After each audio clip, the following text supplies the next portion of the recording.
I'm Barbara Buchanan, and this is Tales from Wyrd, Scotland.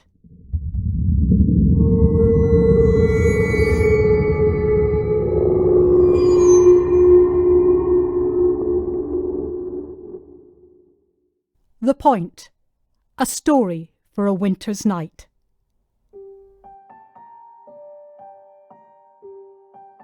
It can be a wee bit hard to find, the lawyer told him when he collected the keys. But the directions that came with them were straightforward enough, and he was getting used to the single-track roads. He drove north through the village and after a mile took the left fork, climbing upwards from the beach. He missed the sharp turn into the track, but once he spotted, part obscured by ferns, the small hand-painted wooden sign which read Headland, he knew he had arrived. The track was narrow and curved up a gentle slope to a blind summit. As he crested the hill, the house came into sight, nestled in a hollow below. From this vantage point, the churning sea beyond the end of the land on which it stood seemed to go on forever. He parked the car in front of the whitewashed outbuilding, which he knew to be a fully functioning artist's studio. The house itself was perfect. The letting agents had had it thoroughly cleaned for him, but that would be for the last time. It was no longer the holiday rental house it had been for so many years. This was his home now. His new life began right here. The house had been left to his mother by her great-aunt, a famous artist, whose work commanded high prices and was displayed in a number of galleries and private collections at home and abroad. She had spent lavishly on her home to take it from little more than the stone shell, which had been in the family for generations, to a tasteful mix of traditional Scottish style and modern convenience. When she finally admitted that her failing health necessitated a move to a nursing home, unsentimentally, she put it in the hands of local holiday letting agents. For the few years before her death, the holidaymakers' payments had paid for the upkeep of the house, exposed as it was to the elements, providing employment for local tradespeople. Interest in staying in the home of the famous artist meant it was always fully booked in the summer months. His mother had been surprised when her great-aunt left the house to her and to none of the men in the family. Artist's eccentricity and her vocal determination that women should be financially independent was the received wisdom for the legacy. His mother was a Londoner whose idea of a holiday was a Spanish beach resort, not a remote Highland cottage which would take her a day to reach. But she kept the house as an investment, and the income it gave her funded years of the small luxuries she could not otherwise have afforded after her husband's death. It had been a standing joke that the house none of the family visited should stay in the female line, so his mother had left it to his sister in her will. But his sister had emigrated to Australia, and it was of no interest to her. But it was to him. He was no longer young. His last relationship was ancient history, and he hated his job as an art teacher in a London comprehensive school. In return for his share in the proceeds from the sale of their childhood home, his sister transferred the Highland house to him. It had taken its time, but now it was legally his.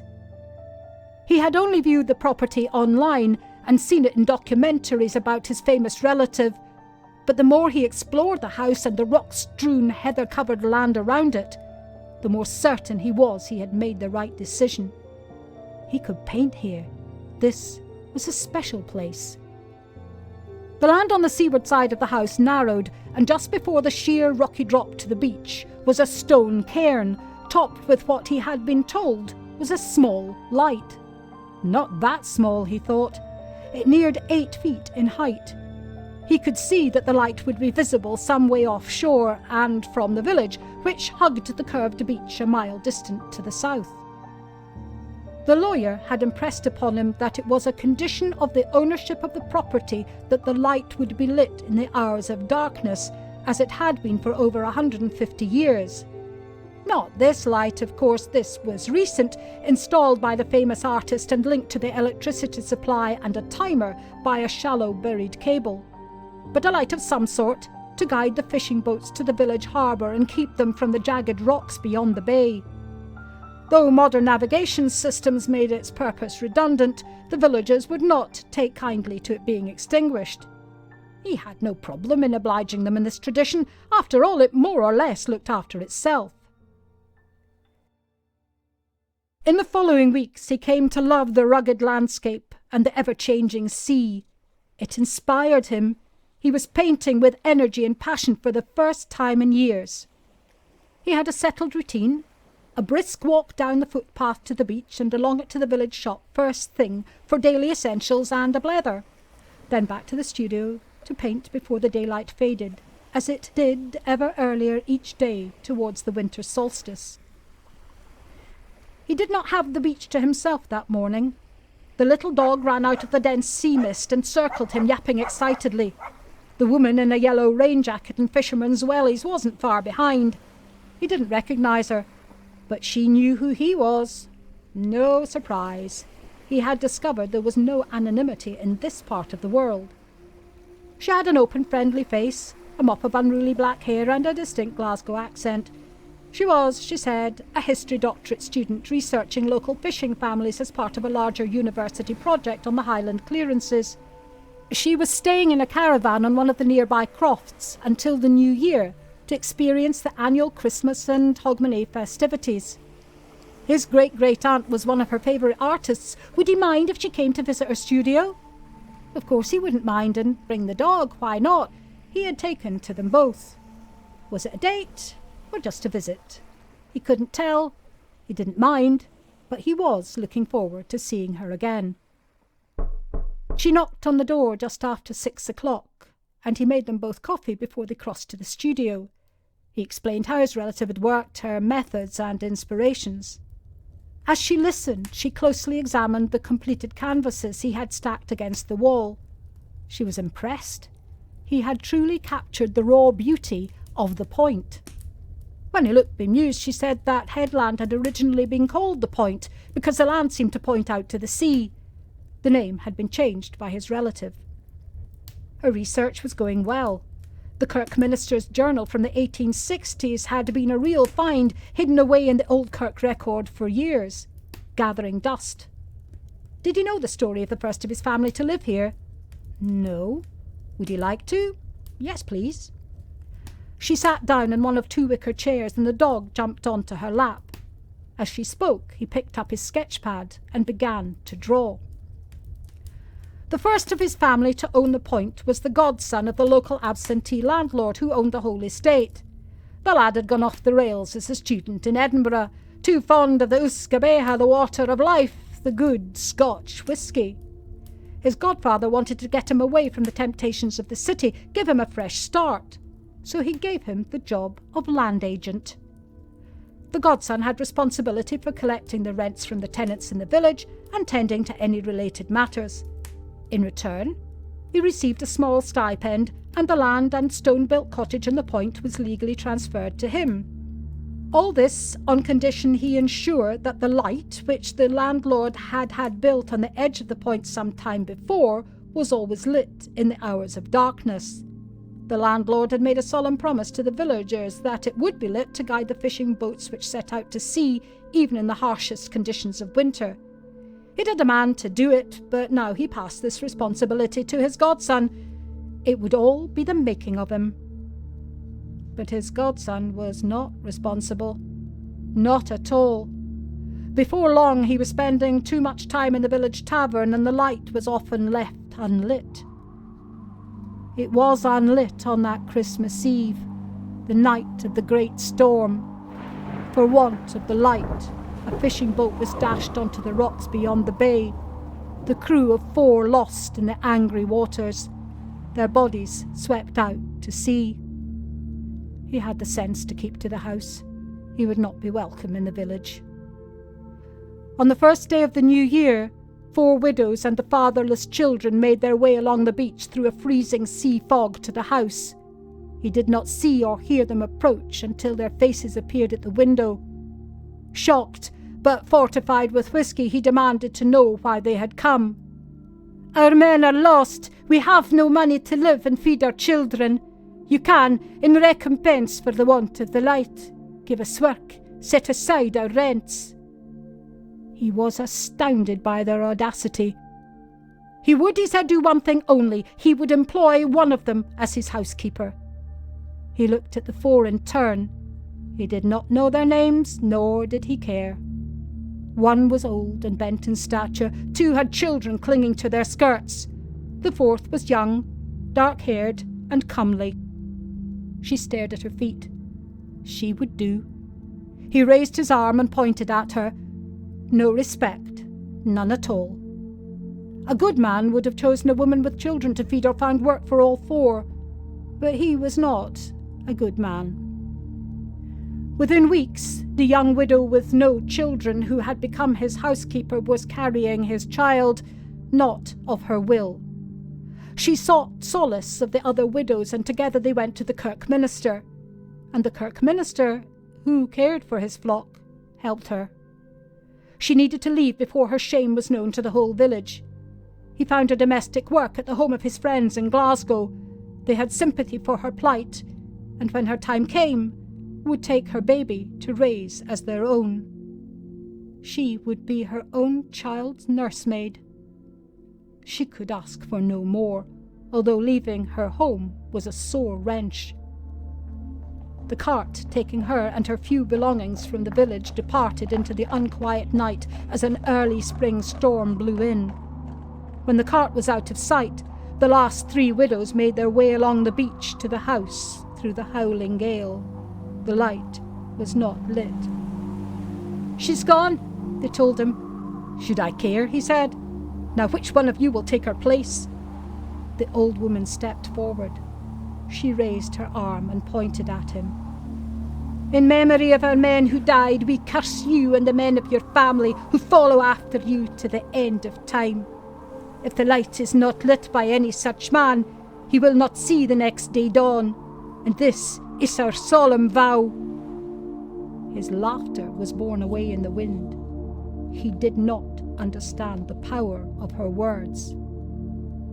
The next morning, his body was found on the shore at the foot of the steep rocks before the light, drifting back and forth in the waves. The light above him was lit. His godfather agreed he must have been caught by a powerful gust of wind in the storm whilst tending to the light. A terrible accident. He had the young man buried in the village kirkyard. As was the custom of those days, no women attended the graveside, but the 3 widows looked on from the hill above. No new land agent was appointed. The old order returned. The landlord was fair to the 3 widows. The point passed to the young man's sister, but no one came to live there.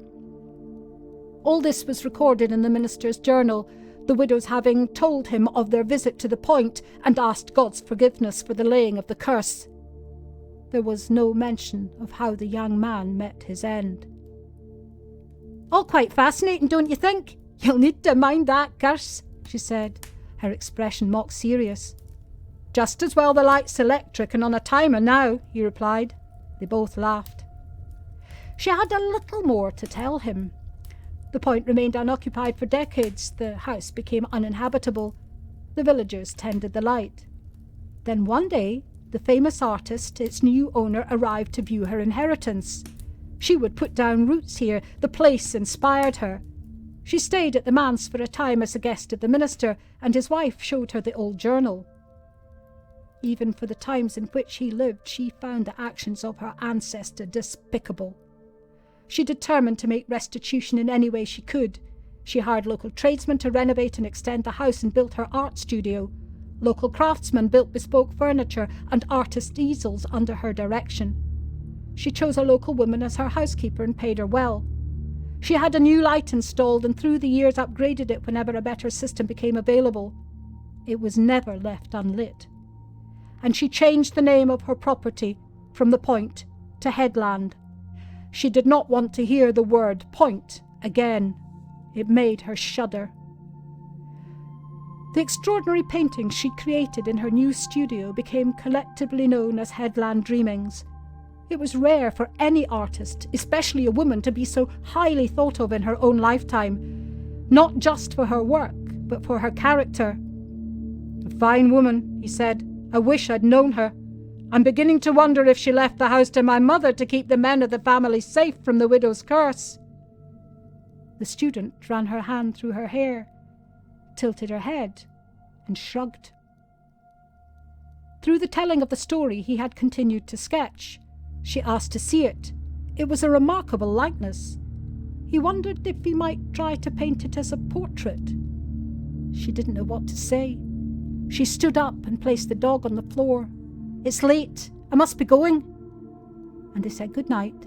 See you again. So lost in thoughts of the tale she had told and the portrait he planned to paint, it didn't occur to him to ask how she was getting back to the caravan.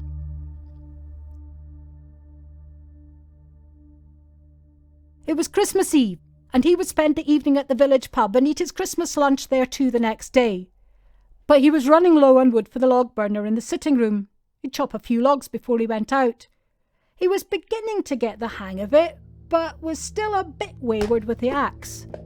A wild swing missed the log entirely, and the axe blade lodged itself to half its length in the ground to the side of the chopping block. It was firmly wedged and took some strength to pull out.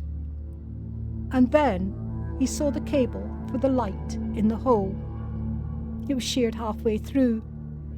He tried everything to repair the connection, but it was going to need an electrician.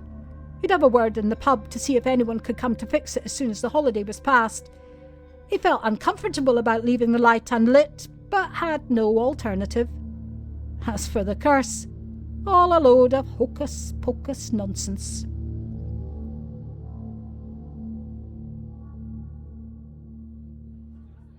He passed a convivial evening in the pub. Someone had played the fiddle and there had been a bit of a sing-song. He was disappointed that the student hadn't come along. He'd been drinking orange juice since he'd come by car, and he was glad to be stone-cold sober driving home, as a freezing sea fog had settled and visibility was poor. At the house it seemed wrong to look out into the night and not see the light shining. The fog was swirling now, almost a living thing.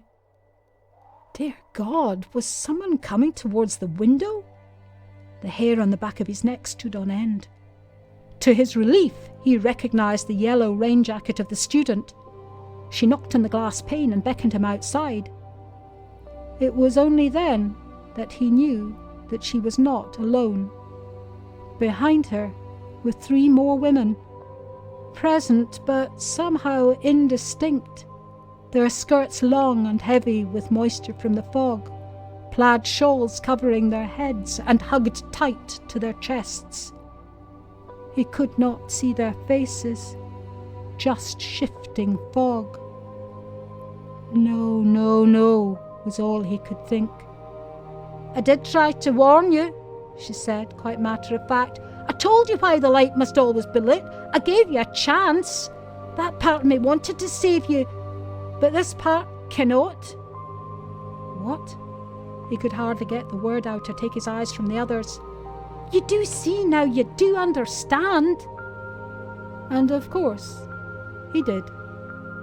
The first owner of the point, that foolish, drunk and careless evil young man, was within each of them. She came from his assault on the young widow who moved to Glasgow, and he from the young man's sister, who inherited this beautiful, benighted place.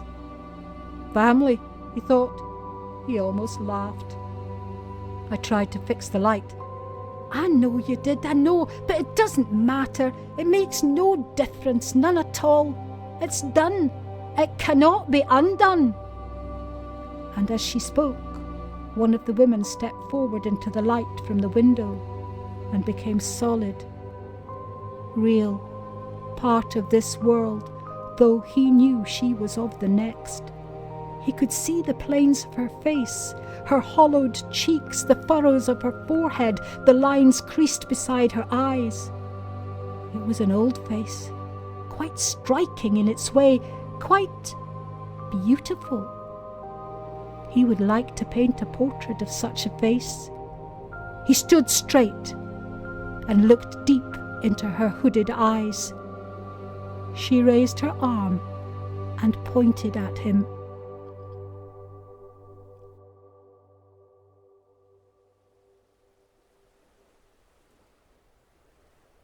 When he didn't turn up at the pub for Christmas lunch or answer his phone, A couple of the men went to look for him. His body lay at the foot of the steep rocks before the light, drifting back and forth in the waves. They called the police. His sister flew in from Sydney as soon as she heard her brother had died. He had loved his new life, and he was painting better than ever before. He had been sober and in good spirits in the pub on Christmas Eve.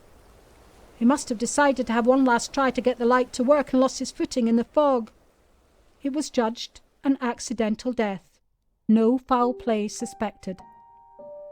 He was buried in the village kirkyard. His sister was sure he would have wanted that. She invited the villagers up to the house for the wake and to see his paintings in the studio. "How wonderful they are," they said. "He had the makings of a great artist. What a waste!" But what got them talking was the sketch of the young woman with the dog on her lap. She was a spitting image, they agreed, of a history student who'd stayed the winter a few years before, researching for some project they couldn't remember much about. What they did remember, and always would, was that she left a frying pan on the heat in the little stove in her caravan when she popped to the village shop. When she returned, the caravan was well alight and smoke was belching out of the half-opened windows. The crofter had a water hose trained on it, and the fire brigade was on the way, but he couldn't stop her dashing past him and into the blaze, her wee dog at her heels. All to rescue some research papers and an old minister's journal she got very excited about, something to do with her having discovered evidence that confirmed her research of her own family tree. She thought she had links to the village, but again, no one knew the whole story. Smoke inhalation killed them both.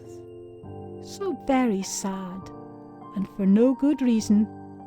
All the papers and the old journal were burnt to a cinder.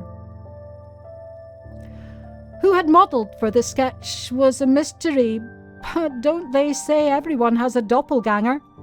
And West Highland Terriers are common enough, goodness knows.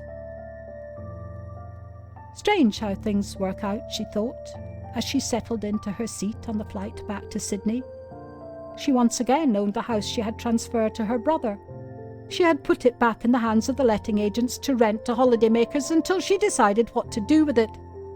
She'd had the cable to the light fixed while she was there.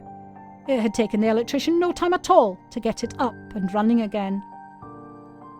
Her mind began to turn to thoughts of home. She had been worried for some time that her son was going off the rails. All he could think about was surfing, and she had to admit he was talented, making a name for himself, winning competitions. It was the crowd he'd taken up with, hard drinking, and she worried hard drug taking too, that was giving her sleepless nights. He had an ambition to run a surfing school, but it didn't have to be in Australia, did it? There wasn't a surfing beach in the world he didn't know about. He had told her the beach on the other side of headland from the village was ideal for the sport. High rolling waves with no rocks to break their passage. The studio would be perfect for storing surfboards and wetsuits, even space for a small changing room. She would call the lawyers when she got home, transfer the house and land to her son, make it legally his. A bit of responsibility was what he needed. This new venture would be the making of him. She smiled, switched off the overhead cabin light, and settled down to sleep.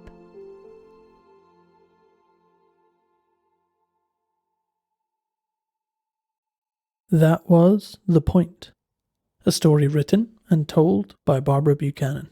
The Point was recorded, produced and radiophonically designed by me, Nick Cole Hamilton. You may have noticed that this episode of Tales from Wyrd Scotland differs from others in that it is a work of fiction. As a little experiment, we decided to write our own weird stories for the end of the year, so expect 1 or 2 more episodes of this ilk before we return to exploring Scotland's weird past, present and futures in the new year. In the interim, be sure to check out our Twitter account. You can find us as @TalesWyrd. Weird spelled WYRD. And be sure to recommend the podcast to any like-minded weirdos you know. This is a You Better Run Media production. Join us again soon for more tales from Wyrd, Scotland.